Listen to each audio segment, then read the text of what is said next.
জামায়াত ইসলামের আমির ডক্টর শফিকুর রহমান আবার অতীতের ভুলের জন্য নিঃশর্ত ক্ষমা চেয়েছেন বলে লেখা হচ্ছে অনেক জায়গায়। লেখা উচিত ছিল উনি আসলে ক্ষমা চাওয়ার ভান করছেন। আই রিপিট, উনি ক্ষমা চাওয়ার ভান করছেন। আমরা শুরুতে এই প্রশ্নটাও করে রাখি, ক্ষমা চাওয়ার ভান কেন করতে হবে? কেন করতে হবে, বা কেন আমি এটাকে ভান করছেন বলছি? উনি আমেরিকা সফরে গেছেন, সেখানে উনি কি বলছেন আমি একটু পড়ি, তাহলে বোঝা যাবে, এবং আমি আমার বক্তব্যটা জানাতে চাই। তিনি বলছেন, ৪৭ থেকে আজকের দিন পর্যন্ত আমাদের দ্বারা যে যেখানে যত কষ্ট পেয়েছেন, আমরা বিনা শর্তে তাদের কাছে মাফ চাই। এই অ্যাপোলজি কমপক্ষে ৩ বার চেয়েছি।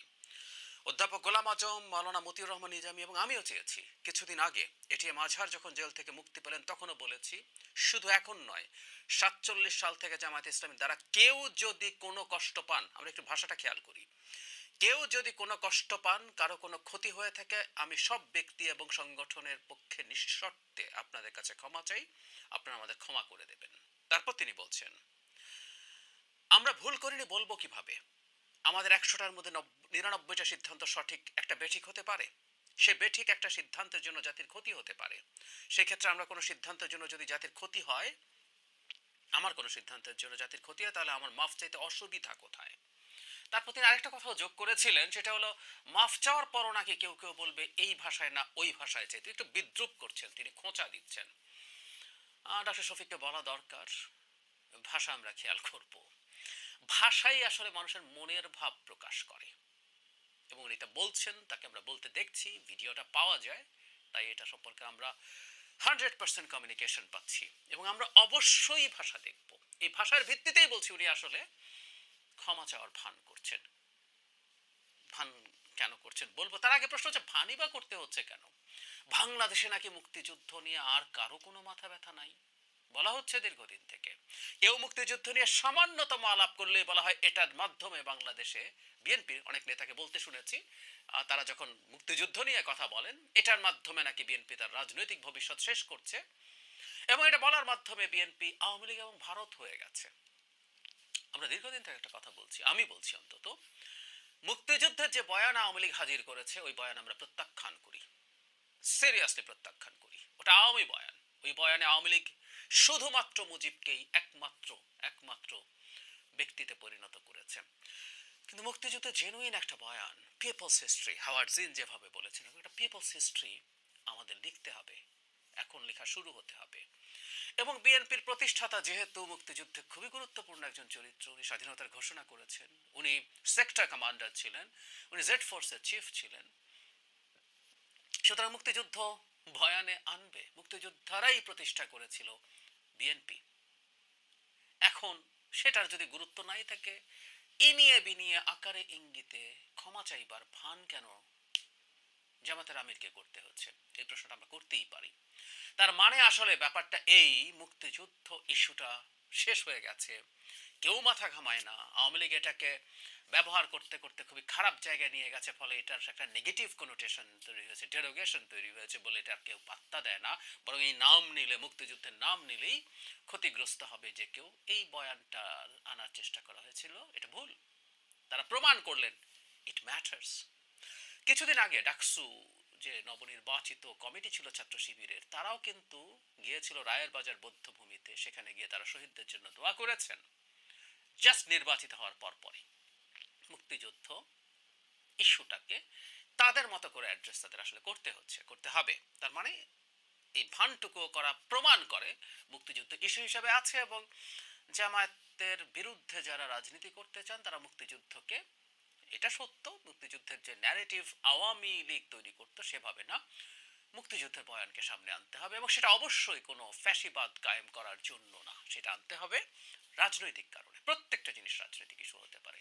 যে দলটা স্ট্রেংথ যেখানে আছে, যে দলটা স্ট্রেংথ মুক্তিযুদ্ধের মধ্যে আছে, আর যে দলটা দুর্বলতা মুক্তিযুদ্ধের মধ্যে আছে, সে পরস্পরের এইটা ব্যবহার করার চেষ্টা করবে। এখন আমি কেন বলছি জনাব শফিকুর রহমান ভান করছেন, আমি যে একটা আবারও পড়ি, ৪৭ সাল থেকে জামায়াত ইসলামীর দ্বারা যদি কেউ কোনো কোনো কষ্ট পান, কারো কোনো ক্ষতি হয়ে থাকে, আমি সব ব্যক্তি এবং সংগঠনের পক্ষে নিঃশর্তে আপনাদের কাছে ক্ষমা চেয়ে আপনারা আমাদের ক্ষমা করে দেবেন। আমার মনে আছে জনাব খালেদ মহিউদ্দিনের সাথেও যখন ক্ষমার প্রশ্ন এসেছিল, জনাব শফিকের একটা ইন্টারভিউ ছিল খালিদ মহিউদ্দিনের সাথে, সেখানে তিনি একই কথা বলছেন। এই যে 47 থেকে কথাটা টানা, হ্যাঁ 47 পাপ আছে, জামাত তো সন্ধিক্ষণে সবসময় পাপই করে। তারা ভারতবর্ষ অখণ্ড চেয়েছিলেন, তারা পাকিস্তান মুভমেন্টের পক্ষে ছিলেন না। যাই হোক, এটা বলার মাধ্যমে আদতে তারা 71কে ডাইলিউট করে দিচ্ছেন, সরাসরি 71-এর কথা বলছেন না।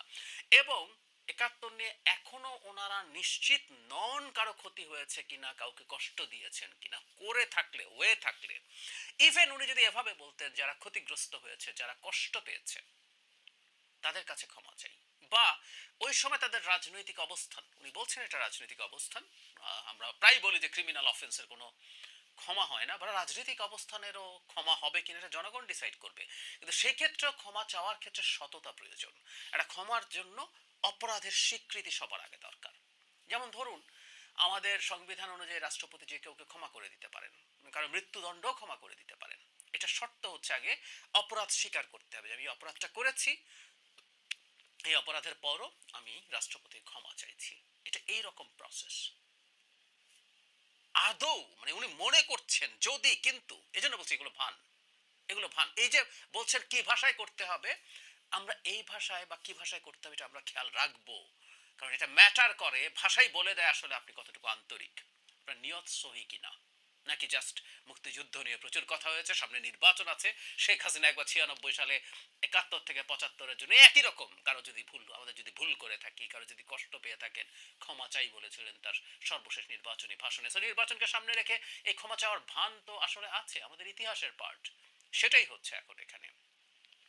একদিন বিস্তারিত আলোচনা করবো যে আমাদের শুধু পলিটিক্যালি সাপোর্ট করেছে, নট নেসেসারিলি। আওয়ামী লীগের প্রাদেশিক পরিষদ এবং কেন্দ্রীয় যে সংসদের যে নির্বাচন হয়েছিল 70-এ, তাদের অনেক এমপি যেহেতু ভারতে পালিয়ে গিয়েছিল, তাদের আসন শূন্য ঘোষণা করে সেখানে উপনির্বাচন ঘোষণা করা হয়েছিল, সেটা আগস্ট সেপ্টেম্বরের দিকে। সেখানে সেখানে গিয়ে জামায়াতে ইসলামীর অনেকেই ওখানে বিনা প্রতিদ্বন্দ্বিতায়, মানে ওখানে ঠিকমতো নির্বাচন করা হয় নাই বলে ওখানে বিনা প্রতিদ্বন্দ্বিতায় নির্বাচিত হয়েছিলেন। শুধু সেটা না, আব্দুল মোত্তালেব মালেকের মানে গভর্নর ছিলেন, তার অধীনে একটা মন্ত্রিসভা গঠিত হয়েছিল। সেই মন্ত্রিসভায় দুজন জামায়াতে ইসলামীর সদস্য মন্ত্রী ছিলেন। সুতরাং এখানে যে ম্যাসাকার হচ্ছিল, সেই ম্যাসাকারের পার্ট অ্যাক্টিভলিও তারা ছিলেন। দুজন মন্ত্রী হচ্ছেন, একজনকে আমরা খুব ভালো মতো চিনি, তিনি আমির ছিলেন আব্বাস আলী খান, সরি, এবং আরেকজন সরি এ কে এম ইউসুফ। আমরা আরেকদিন আলোচনা করবো এগুলো নিয়ে। সুতরাং জামাত যত নিরীহভাবে বলছেন যে তারা শুধুমাত্র পলিটিক্যালি সমর্থন করেছেন, সেটা ঠিক না। রীতিমতো এই খেওসের মধ্যে তাদের এমপি হওয়ার খায়সও পূর্ণ করেছেন, বিনা প্রতিদ্বন্দ্বিতায় অনেকে নির্বাচিত হয়েছেন, মন্ত্রী হয়েছেন। সুতরাং প্রত্যেকটা স্টেক জামাতের আছে। আর এগুলো সরিয়েও যদি রাখি, আমি একটা কথা বলছিলাম, এটা আবারও বলি, জামাত পলিটিক্যালি পাকিস্তানের অখণ্ডতা চাইতে পারে, সত্যিই পারে। সেটা আমি মনে করি একটা পয়েন্ট আছে, সেটা হচ্ছে 25 মার্চ পর্যন্ত। 26শে মার্চে বাংলাদেশের জনগণের উপরে যে অপারেশন সার্চ লাইট শুরু হলো, যে ক্র্যাকডাউন হয়েছে, ম্যাসাকার হয়েছে, এরপর ক্রমাগত যে ক্রাইম অ্যাগেন্স্ট হিউম্যানিটি হয়েছে, জেনোসাইড হয়েছে, রেপ হয়েছে, আমাদের দেশের মানুষজনকে শরণার্থী, মানে এই যে বিভৎসতার মধ্যে পাকিস্তানকে একত্রে রাখার চেষ্টা হচ্ছিল, এটাকে নৈতিকভাবে বা রাজনৈতিকভাবেও সমর্থন করা যেতে পারে না। তারপরও তারা সেটা স্বীকার করে যদি মাফ চাইতেন, জনগণ মাফ করতো কিনা সেটা জনগণের ব্যাপার, কিন্তু সেই মাফটাও তারা এই অপরাধ স্বীকার করে চান না। ওটা যদি অপরাধ না হয়ে থাকে, হাসিনা আসলে তেমন কোনো অপরাধ করে নাই। আই রিপিট, জামায়াতে ইসলামী যা করেছে ওই সময়ে, সেটার তুলনায় হাসিনার অপরাধ তুলনামূলকভাবে অনেক কম, কোনো সন্দেহ নেই। পাকিস্তান মিলিটারি যে অপরাধ করেছে, তার কোলাবোরেটর হয়ে, তার সমর্থন করে, তাকে রাজনৈতিক সমর্থন দিয়ে, তাদের বড় বড় নেতাদের কি সব উক্তি আছে আমরা তো জানি, এগুলো নিয়ে আবার কথা বলতে হবে। কারণ এই দলটা এখনো এই সৎ সাহসটুকু করছেন না। সুতরাং রাজনৈতিকভাবে সমর্থন দেওয়াটাকে আমি ভুল মনে করি না, অপরাধ মনে করি। কিন্তু তারপরও তারা যদি সত্যিকার অর্থে তাদের অপরাধ না হোক, ভুল বলেও যদি সেটা দ্ব্যর্থহীন ভাষায় স্বীকার করতেন, ক্ষমা চাইতেন, তারপরে বোঝা যেত তাদের খানিকটা আন্তরিকতা আছে। জনগণের পরও ক্ষমা করবে কিনা এটা তাদের প্রশ্ন, তাদের ব্যাপার। আমি মনে করি এগুলো ক্ষমার অযোগ্য। তার পলিটিক্যাল অবস্থানটাই, আবারও বলছি, তার ক্রিমিনাল অফেন্স যেগুলো অভিযোগ আছে সেটা তো প্রশ্নই আসে না। শুধুমাত্র রাজনৈতিকভাবে, আই রিপিট, নৈতিক সমর্থনের প্রশ্ন না। এমপি হয়েছেন, মন্ত্রী হয়েছেন, ওরা কি করতে বসে বসে এই মন্ত্রীরা? আমরা বুঝি, খুব ভালো মতো বুঝি। এগুলোরও লিস্ট স্বীকৃতি দেয়া, ব্যর্থহীন স্বীকৃতি দেয়া, অনুতপ্ত হওয়া, নাথিং ইজ দেয়ার, ভান করছেন। এই ভান করাটা যে প্রতারণা, এটা জনগণ বুঝবে বলে আমি বিশ্বাস করি। জামায়াতকে এই ইস্যুতে তাদের জায়গায় তারা থাকুন, কিন্তু আমি মনে করি জামায়াতের আমিরের এই বক্তব্য প্রমাণ করে মুক্তিযুদ্ধ ইস্যু বাংলাদেশের রাজনীতি থেকে শেষ হয়ে যায়নি, উবে যায়নি, এবং জামাত তার চিরায়ত চিরায়ত দ্বিচারিতা, তার একটা ভিন্ন মুখোশ সামনে পড়ার চেষ্টা করেছে। বিশ্বাস করি জনগণ সেটা ধরতে